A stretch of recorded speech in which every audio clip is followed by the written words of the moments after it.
Well, hello and welcome. Thank you so much for joining us for the Daily Dose today. My name is Spencer Osborn. I'm the pastor of the high school ministry at the Fallbrook campus, and I'm so excited to dive into the Word with you today. Now, many of us have found ourselves in a situation where we've been asked to pray, maybe to pray alongside someone, or to bless a meal, or maybe to lead your life group in prayer. And maybe you've had that moment of panic where you've thought to yourself, what should I pray for? What words should I use? How should I pray? What will other people think of the way that I pray? If only there was some model, if only there was a blueprint, if only there was a template I could follow. And in Matthew chapter 6, Jesus gives us precisely that. He actually takes the time to teach his disciples how to pray, but more than that, the purpose and the intention behind prayer.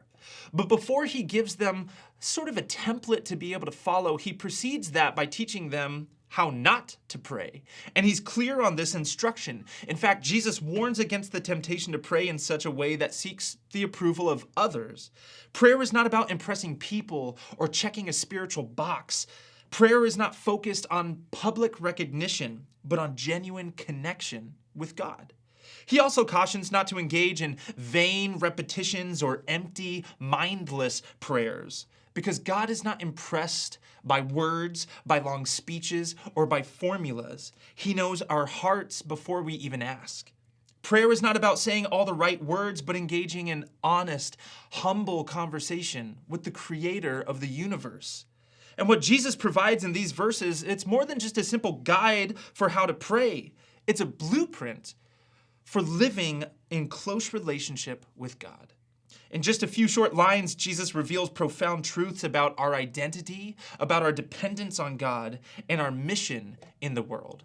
Notice here in these verses that Jesus focuses on seeking God's presence with a worshipful heart, on seeking God's priorities over our own, about seeking God's provision for our daily needs, about seeking God's forgiveness, and about seeking God's power to overcome temptation. Here's what he has to say in Matthew chapter 6, verse 9.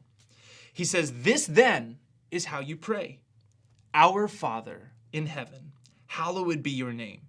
Your kingdom come, your will be done, on earth as it is in heaven. Give us today our daily bread, and forgive us our debts, as we have also forgiven our debtors. And lead us not into temptation, but deliver us from the evil one." See, the Lord's Prayer is not just words to recite, but a way of life to embody. Each petition calls us to trust in God's fatherly care, to live according to his will, to forgive others, and to seek his protection and his provision.